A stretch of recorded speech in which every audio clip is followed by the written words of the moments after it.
Anda bersama saya, Mastura Malak dalam rentasan berita edisi 1411. Antara paparan utama. Kebebasan bersuara bukan bebas fitnah. PAS gagal di 3 negeri, kini masa untuk Kalimata Amanah. REE eksplorasi atau curi. Kerajaan Perpaduan kawal kos sara hidup bukan kos gaya hidup.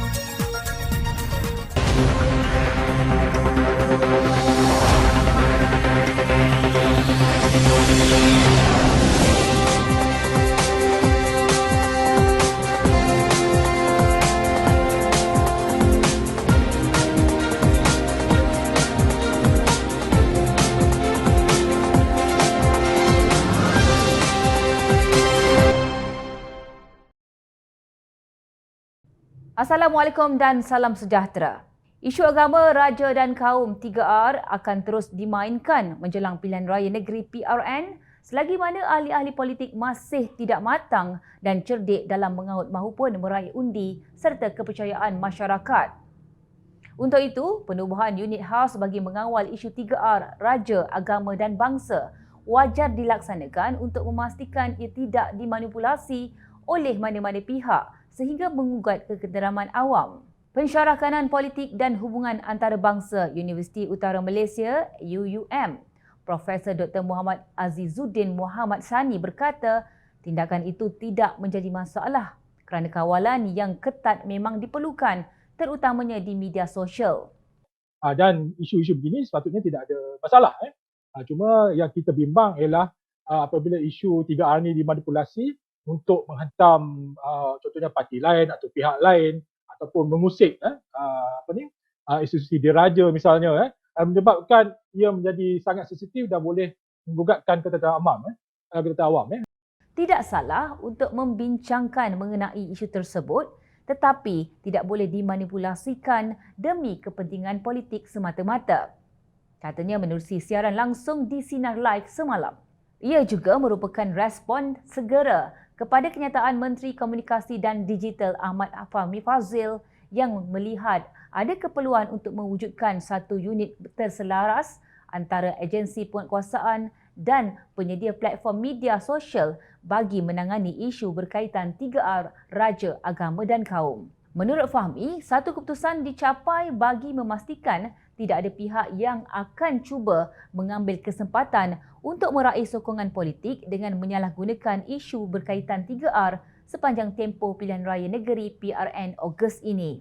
Kita tidak mahu ada bibit-bibit perpecahan akibat sentimen perkauman sempit yang menggunakan hujah yang dianggap sebagai keagamaan ekstrim atau mempelekeh, memperolok, hina dan hasut rakyat untuk tidak menghormati institusi raja, katanya di petik media.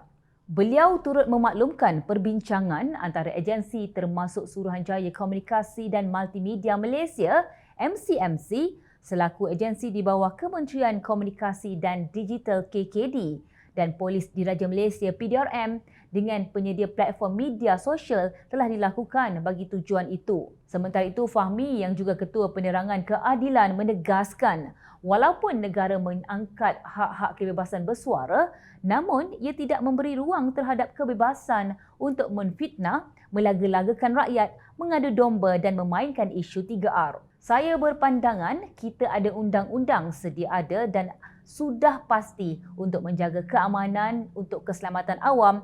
Pihak berkuasa bersedia untuk mengambil apa-apa sahaja tindakan yang wajar dan patut demi keamanan dan perpaduan dalam negara.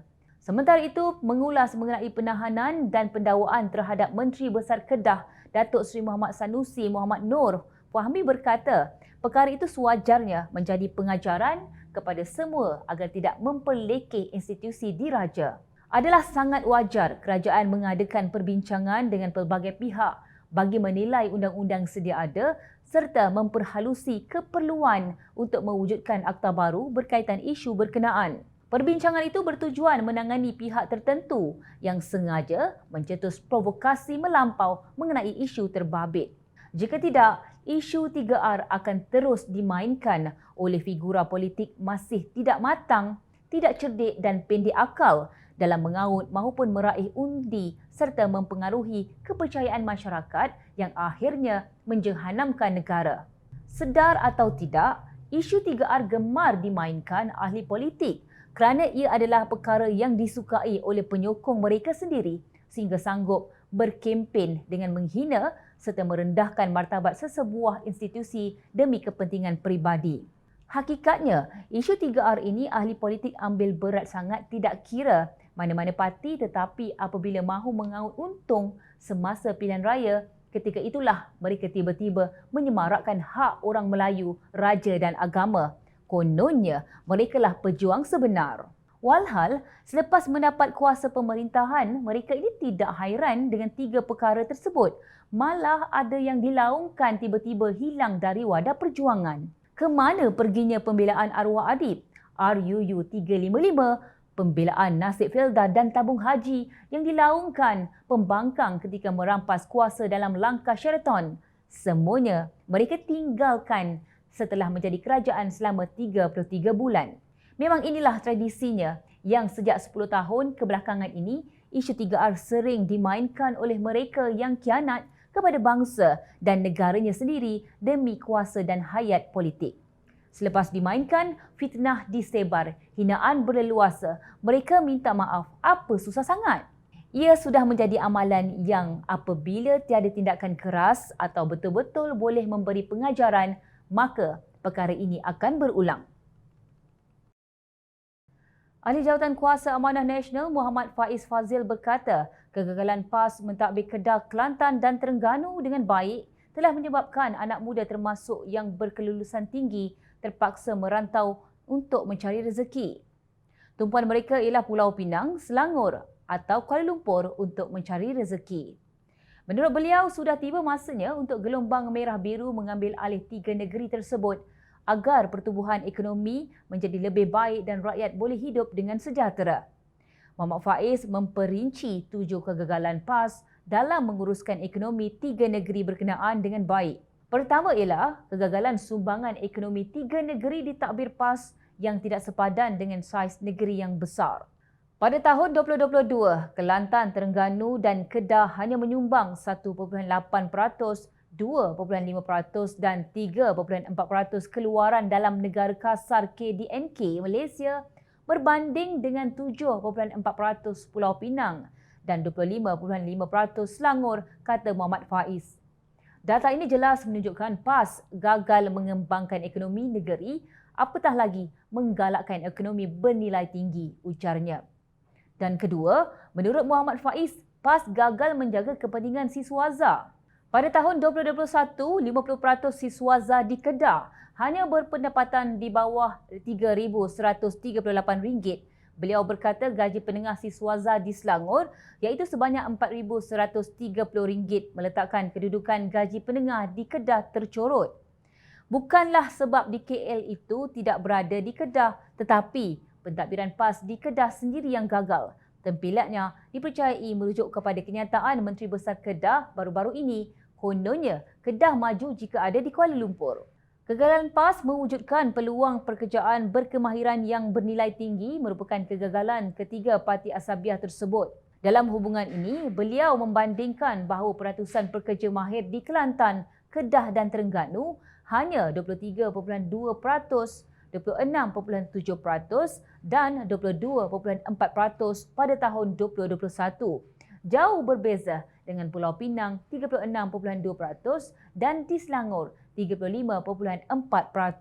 Keempat pula, menurut Pengerusi Lembaga Kemajuan Ikan Malaysia LKIM itu, PAS gagal menjadikan kemudahan paling asas. Beliau merujuk kepada data rasmi yang menyedihkan menunjukkan hampir 1 daripada 3 rumah di Kelantan tidak ada bekalan air paip. Kata Muhammad Faiz lagi, hanya 15.4% isi rumah di Kelantan menikmati perkhidmatan kutipan sampah di rumah, manakala peratusan di Terengganu 24% dan Kedah 52.7%.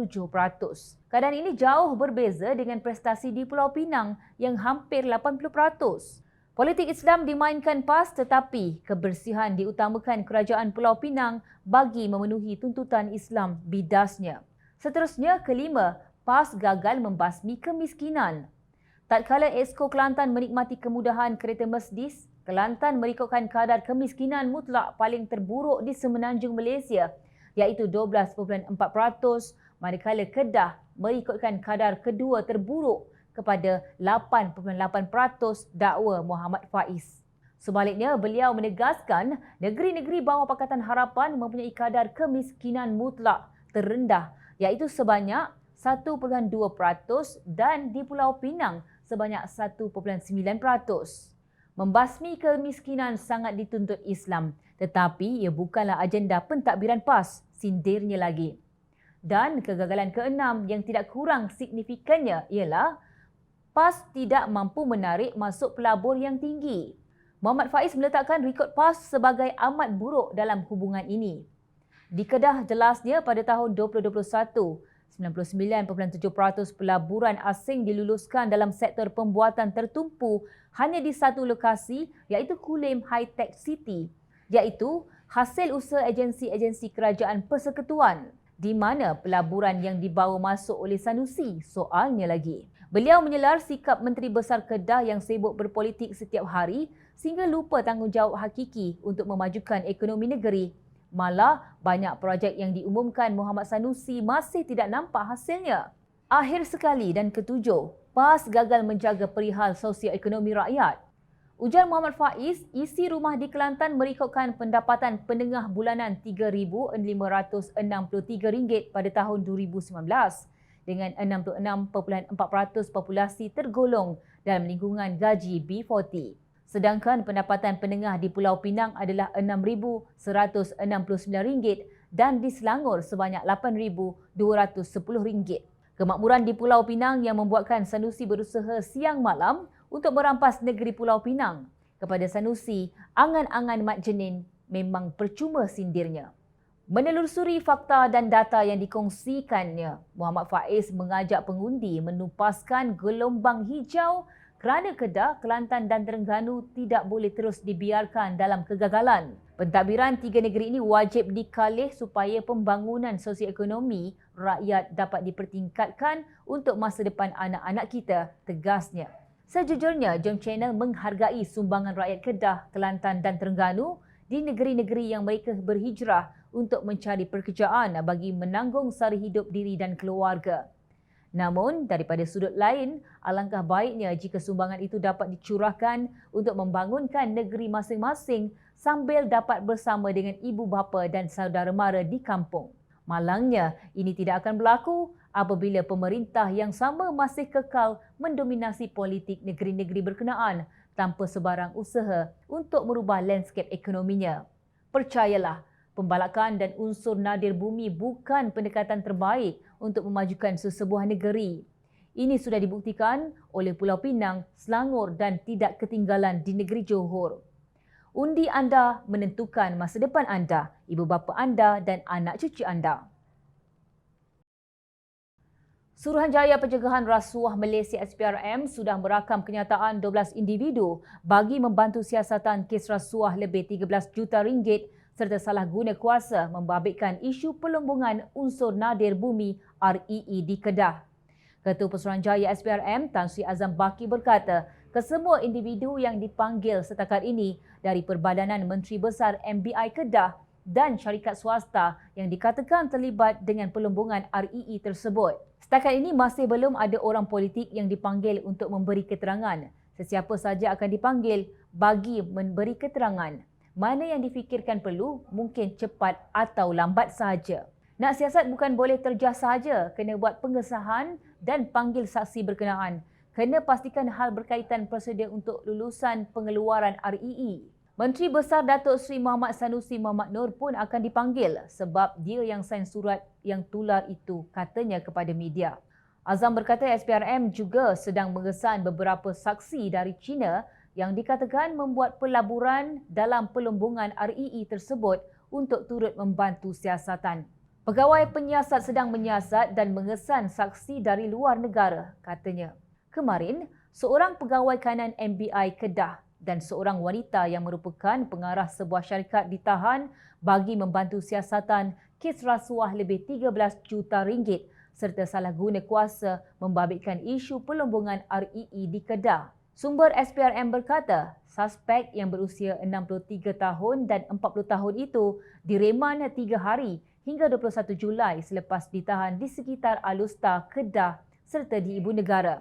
Menurut sumber syarikat terbabit dipercayai telah menjalankan aktiviti pelombongan itu secara haram sejak 2020 dan mendapat pelindungan daripada pihak berkuasa tertentu. Dalam pada itu, Setiausaha Agong PKR Datuk Seri Saifuddin Nasution Ismail menggesa Sanusi menjelaskan peranan dua warga Cina yang dikatakan dikaitkan dengan projek Nadir Bumi MBI Kedah. Dakwanya Sanusi telah menulis surat kepada Menteri Dalam Negeri ketika itu Datuk Seri Hamzah Zainuddin untuk memohon pas lawatan ikhtisas visa profesional untuk 10 jurutera dan 21 pekerja mahir dari China untuk bekerja dengan MBI Kedah.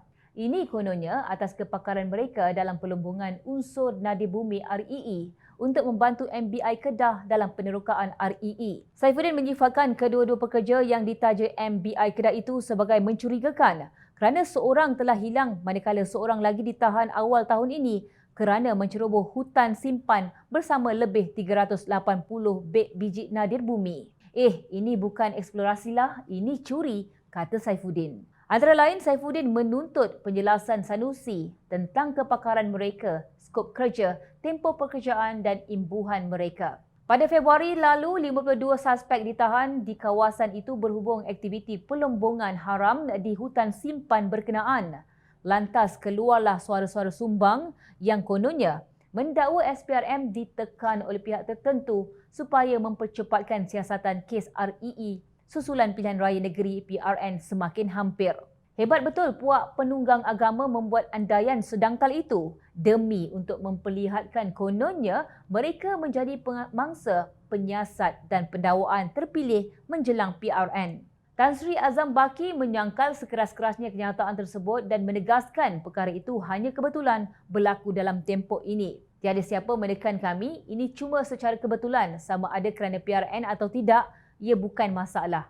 SPRM dalam hal berkaitan apa juga rasuah dan salah guna kuasa dalam pentadbiran kerajaan yang akan merit untuk siasatan. Kita siasat, katanya. Syabas SPRM kerana berani mengambil tindakan pantas dan tuntas dalam memerangi rasuah dan salah guna kuasa pihak tertentu. Jangan sesekali dilepaskan dan pastikan mereka yang terlibat tanpa mengira status dicari hingga ke lubang cacing untuk dihadapkan ke muka pengadilan. Pelik juga apabila negeri yang ditakbir oleh para ulama dan pembela agama kecoh dengan pelbagai isu rasuah, salah guna kuasa, biadab terhadap sultan, hina yang di-Pertuan Agong dan paling hebat, ada yang menjadi penyelam bersama ikan hiu kini hidup mewah mengalahkan tauke lumbung emas. Anda pasti faham apa yang Jom Channel maksudkan? Sekadar menzahirkan kehairanan rakyat marhain.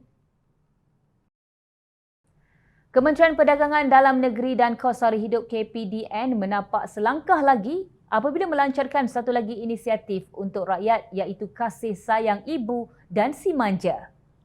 Menteri KPDN Datuk Seri Salahuddin Ayub berkata, inisiatif tersebut bertujuan untuk membantu ibu bapa yang berhadapan dengan masalah kenaikan harga barang bayi termasuk susu formula untuk bayi. Pakej ini termasuk dalam inisiatif Payung Rahmah adalah dengan kerjasama Pasaraya Maidin dengan penyertaan 11 jenama barangan bayi. Kita berharap komitmen dari syarikat multinasional akan membantu rakyat. Kita berharap juga inisiatif yang dijalankan oleh Maidin ini akan diikuti oleh pasaraya yang lain, tegas Salahuddin di Petik Harapan Daily. Menurut pengarah urusan Maidin, Datuk Wira Haji Dr. Amir Ali Maidin, 11 jenama daripada 11 syarikat barangan bayi tersebut termasuk Carey Junior, Diapers, Dreyfus, Fernleaf, Dugro, Dutch Lady, Huggies, Nestle Carelites dan lain-lain lagi. Terdahulu Salahuddin menegaskan inisiatif Payung Rahmah yang menyasarkan golongan B40 dan miskin tegar khususnya menerusi jualan Rahmah, menu Rahmah dan pakej Rahmah memberi pilihan kepada rakyat untuk membuat pembelian mengikut kemampuan. Menurut beliau, kerajaan memang sentiasa menangani isu kos sara hidup rakyat tetapi bukannya kos gaya hidup. Barangan seperti gula dan tepung sememangnya tidak naik harga kerana ia dikawal penuh pihak kerajaan. Apa-apa pun barang pilihan rakyat, itu kita tidak kawal sebab terpulang kepada rakyat untuk memilih. Kerajaan kita memang mendepati isu kos sara hidup rakyat, tetapi kerajaan tidak boleh mengawal kos gaya hidup rakyat. Itu yang saya nak tegaskan, barang-barang yang jadi asas hidup rakyat setakat ini semuanya dikawal penuh kerajaan, ujarnya di petik bernama. Salahuddin memberi jaminan bahawa langkah kerajaan mengawal penuh barangan tidak bersubsidi tidak memungkinkan kenaikan harga barang. Untuk memastikan manfaat inisiatif Payung Rahmah sampai kepada kumpulan dalam kategori B40, KPDN melaksanakan Jualan Rahmah Bergerak menerusi pendekatan kedai cari rakyat bagi membantu rakyat dengan cara lebih bersasar. Timbalan Menteri KPDN Fuziah Saleh berkata, menerusi pendekatan itu, Jualan Rahmah Bergerak akan dibuat di lokasi yang di majoritinya terdiri daripada penduduk dalam kategori B40 seperti di kawasan Projek Perumahan Rakyat PPR dan rumah kos rendah. Ini bagi memastikan subsidi yang disediakan untuk rakyat sampai kepada golongan bersasar. Jelasnya lapor Suara Keadilan.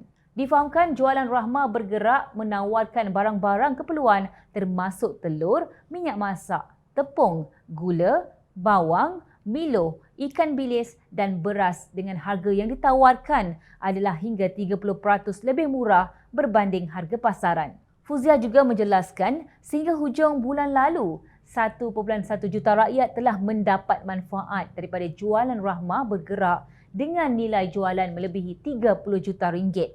Setakat ini, program jualan seperti ini aktif di Kuala Lumpur, Putrajaya, Selangor dan Pulau Pinang. Malah, kita sasarkan ia juga berjalan lancar di Kedah, tegasnya. Justru sesiapa yang kata kerajaan perpaduan hanya berteori dan membuat 1001 janji yang tidak ditunaikan mungkin sudah buta mata dan hati sehingga tidak dapat melihat walaupun dengan mata yang terbuka. Mereka memperbodohkan rakyat yang hakikatnya telah diberi pelbagai manfaat oleh kerajaan bagi meringankan kos sara hidup. Hari ini, kehidupan rakyat jauh lebih baik berbanding dengan keadaan mereka di bawah pentadbiran Perikatan Nasional sehinggalah ada yang mengangkat bendera putih kerana kelaparan dan membunuh diri kerana putus asa akibat kehilangan mata pencarian. Adalah tidak munasabah untuk kerajaan perpaduan menyara kos gaya hidup seumpama pemimpin parti tertentu yang mementingkan kenderaan mewah seperti Mercedes-Benz dan Velfire atau bercuti di London, UK atau di Auckland, New Zealand. Bercakap benarlah walaupun pahit, ingat rakyat sentiasa memerhati. Jom Channel ingin mengucapkan jutaan terima kasih kepada para penyokong Jom Channel dan kepada yang berminat untuk memberikan sumbangan bagi membolehkan kami meneruskan perjuangan menyampaikan berita yang benar. Sumbangan boleh dibuat melalui akaun bank yang tertera. Suara rakyat kami sampaikan demi negara tercinta. Teruskan bersama kami di Jom Channel untuk mendapatkan berita politik tanah air. Saya Masra Malak, terima kasih dan jumpa lagi.